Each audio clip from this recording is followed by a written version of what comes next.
चलिए आज चलते हैं अपन यथेष्ट पूंजी की गणना।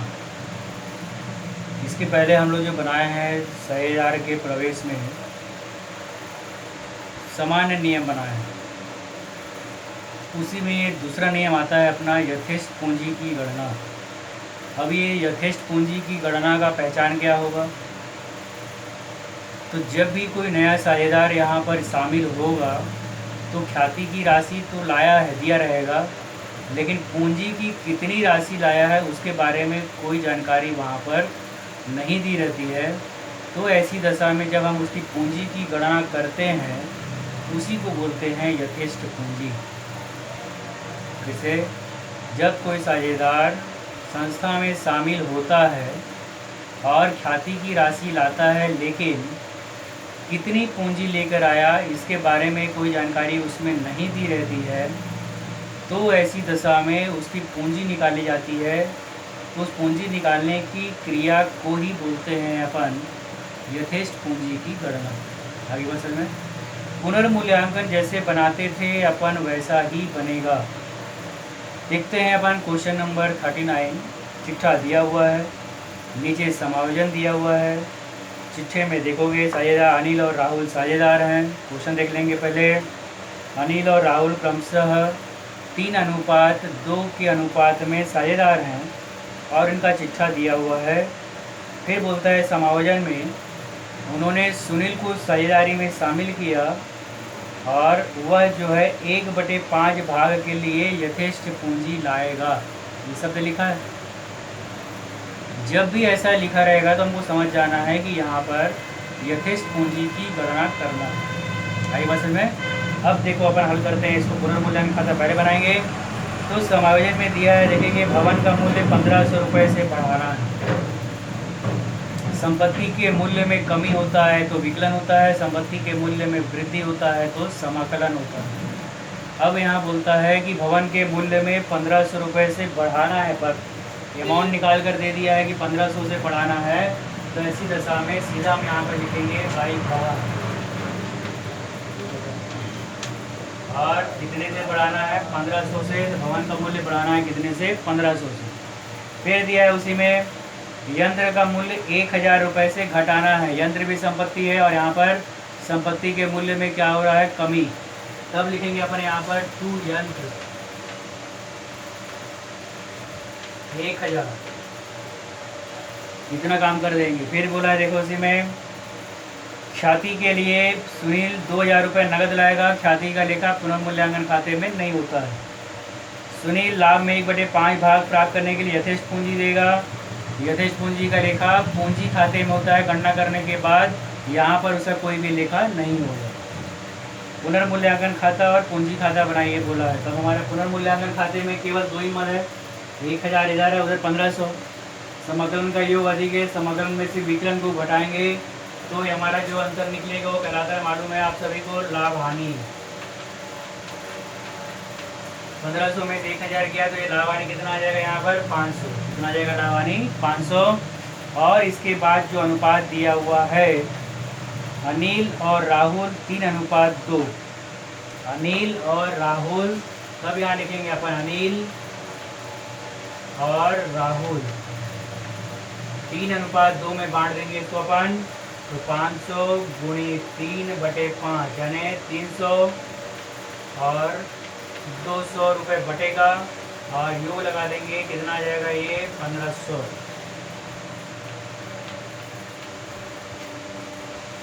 यहाँ तक का काम समझ में आ गया होगा जो हम लोग शुरू से कर रहे हैं और ये अंतिम तक चलेगा। भवन के मूल्य में वृद्धि हुआ बाई भवन 1500। यंत्र के मूल्य में 1000 रुपये से कमी हुआ, टू यंत्र 1000। और कोई मद नहीं था यहाँ पर। 1500 में से 1000 को अपन घटाए, अंतर की राशि कितनी आ गई? 500। ये 500 क्या निकला? हमारा लाभ। इस लाभ को अनिल और राहुल के उसमें अनुपात में क्या करेंगे अपन? बांट देंगे। बांटने में 3:2 में बांटे तो ये आ गया अपना 300 और 200। कितना हो गया ये? 500। ठीक है यहाँ तक। अब इसके बाद पूंजी खाता बनाएंगे।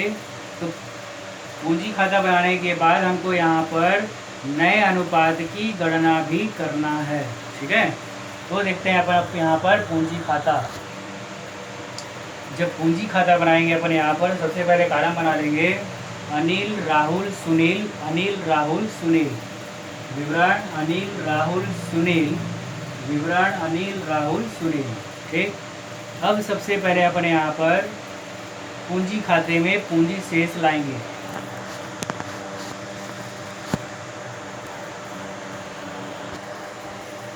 पूंजी खाते में सबसे पहले अपन यहाँ पर पूंजी शेष लाएंगे। पहला काम 22 शेष लाया गया, 22 शेष लाया गया लिखेंगे। शेष लाने के बाद देखो यहाँ पर अनिल और राहुल का पूंजी दिया हुआ है 8000 और 3500। अनिल 8000, राहुल 3500। सुनील का पूंजी नहीं दिया है, हमको उसके पूंजी की गणना करना है पहली बार। दूसरा फिर देखो आगे समझ में पूंजी लाने के बाद क्वेश्चन में देख लेते हैं अपन कोई संचय वगैरह दिया है क्या, कुछ नहीं दिया है।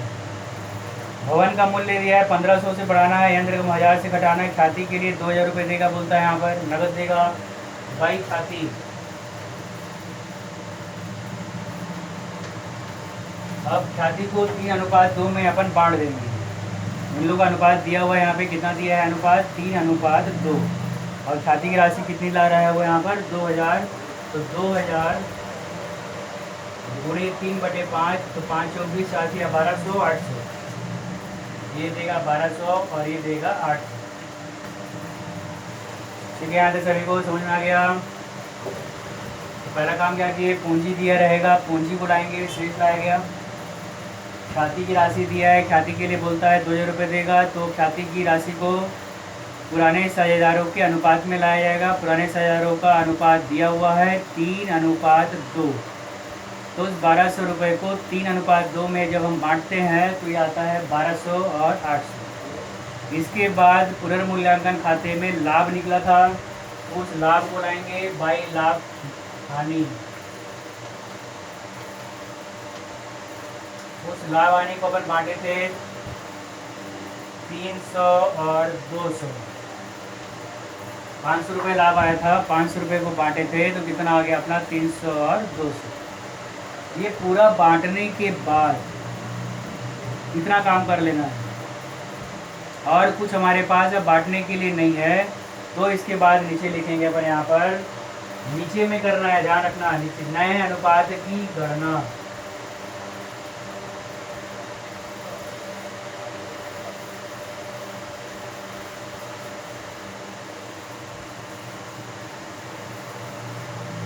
पूंजी खाते में पूरा एंट्री करने के बाद नीचे लिखेंगे अब नए अनुपात की गणना।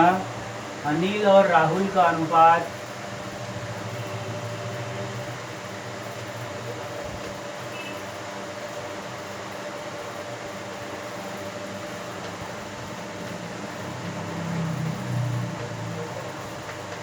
तीन अनुपात 2।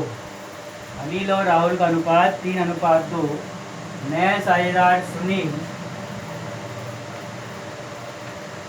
नया साझेदार सुनील का भाग, सुनील कितने भाग के लिए आया है, तो क्वेश्चन में देखेंगे अपन, सुनील जो है 1/5 भाग के लिए आया है। तो सुनील का भाग बराबर 1/5। कितना किससे प्राप्त करता है, आधा बराबर कुछ नहीं दिया है, तो ऐसी दशा में कुल भाग 1 मानकर चलना है। क्या करेंगे अपन, कुल भाग 1। तब अनुपात की गणना करने के लिए नीचे ले लोगे कुल भाग 1 माइनस 1/5 बराबर, हल करेंगे तो ये आएगा 4/5। कुल भाग 1 माइनस 1/5 हल करेंगे तो कितना आएगा, ये 4/5। 5 एकम 5 और 5 में गया 4/5। इतना हल करने के बाद अब पुराने अनुपात में क्या करते जाएंगे अपन, इसको यहाँ पर गुणा करते जाएंगे। यहाँ से बात समझ में आ गया। पूंजी खाता में एंट्री करने के बाद काम वहीं बंद कर देना है, छोड़ देना है, आगे काम अनुपात निकालने के बाद होगा। नीचे हेडिंग दोगे नए अनुपात की गणना, और नए अनुपात की गणना हेडिंग देने के बाद अनिल सुनील राहुल का अनुपात दिया हुआ है 3:2। सुनील का भाग दिया हुआ है 1/5। कुल भाग कोई कुछ नियम नहीं दिया हुआ है, तो कुल भाग मान लिया जाएगा 1, तो 1-1/5 बराबर कितना हो गया, ये 4/5। ठीक,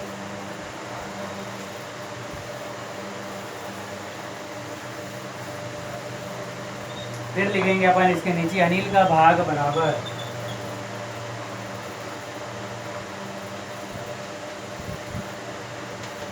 तो अनिल का भाग कितना था अपने पास, 3/5। 3/5 का 4/5। राहुल का भाग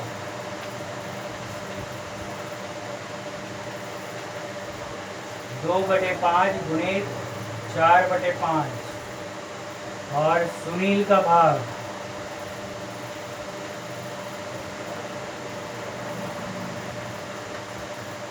भाग दिया हुआ है बराबर 1/5।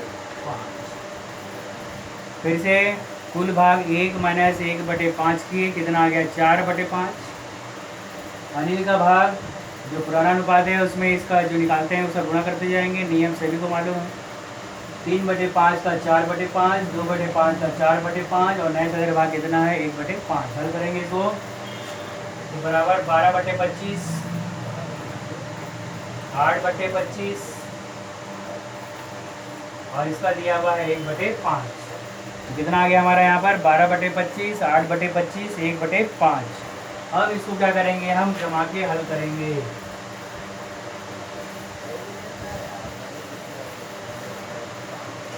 तब लिखेंगे अपन यहाँ पर 12/25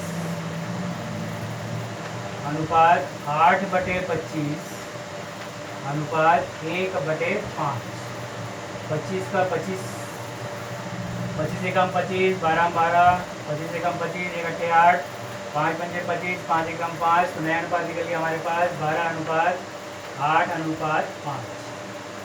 अनुपात कितना निकल गया हमारा यहाँ पर, 12:8:5। अब नया अनुपात निकालने के बाद अब हमको यथेष्ट पूंजी की गणना करना है।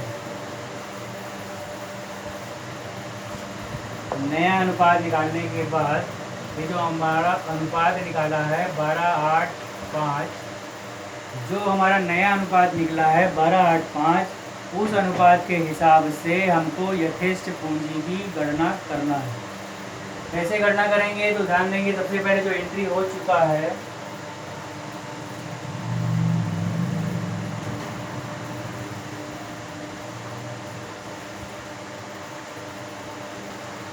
अनिल और राहुल के पूंजी का योग लगाएंगे। क्या करेंगे, अनिल और राहुल के पूंजी का योग लगाएंगे।